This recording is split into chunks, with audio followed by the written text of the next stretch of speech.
This isn't my normal message of the day format.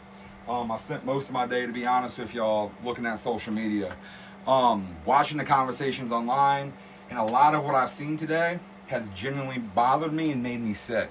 Right, so let me say this plain and let me say this real simple. No sugarcoat and no tiptoeing around it. I do not think Bad Bunny should have done the halftime show. It was America's biggest game and he wasn't the man to do it. And I think it was a terrible halftime show at that. It just wasn't for me. Right? Now, does that make me a racist? Does that make me a bigot? Does that mean I hate the man? Right? The answer for those questions are no. Right? It's called having an opinion. And the fact that this has to be explained tells you how upside down things really are. Right? So we need to stop confusing disagreement with judgment.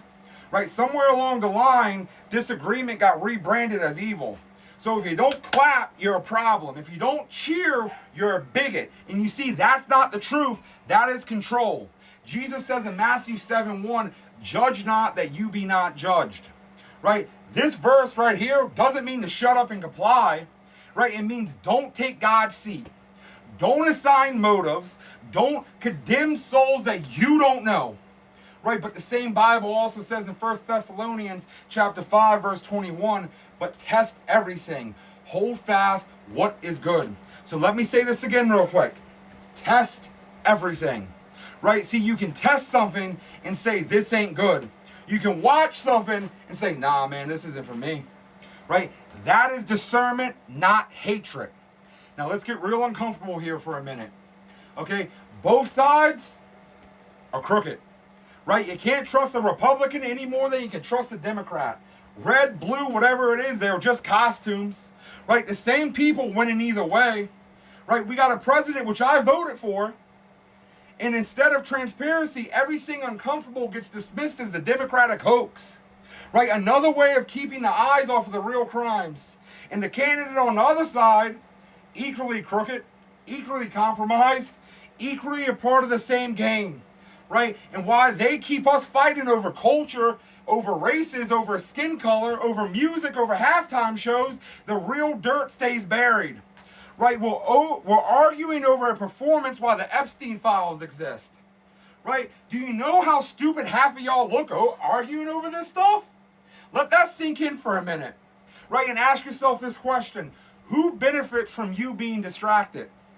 Right? Scripture says in Ezekiel chapter 12, verse 2, Son of man, you dwell in the midst of a rebellious house, who has eyes to see, but see not, who have ears to hear, but hear not. They are a rebellious house. Right? A documented trafficking ring tied to powerful people, politicians, elites, billionaires, movie stars, and instead of demanding full transparency, we're screaming at each other over a stage show. Right? That's not an accident. That is diversion. Right? The Bible warns us about this exact thing in 1 Corinthians chapter 14, verse 33, where it says, for God is not a God of confusion, but of peace, as in all the churches of the saints. Right? So you see, confusion is a weapon. Division is a strategy. Distraction is a goal.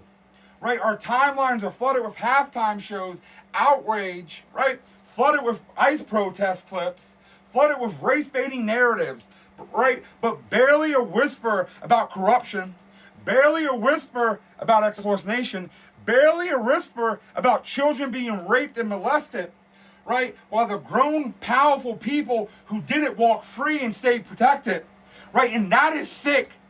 It sickens me that I have to see this. Right, and scripture says in Luke 8:17, for nothing is hidden that will not be made manifest, nor is anything secret that will not be made known and come to light. Right, y'all see, truth doesn't stay buried forever. Right, but it can be delayed if people stay distracted.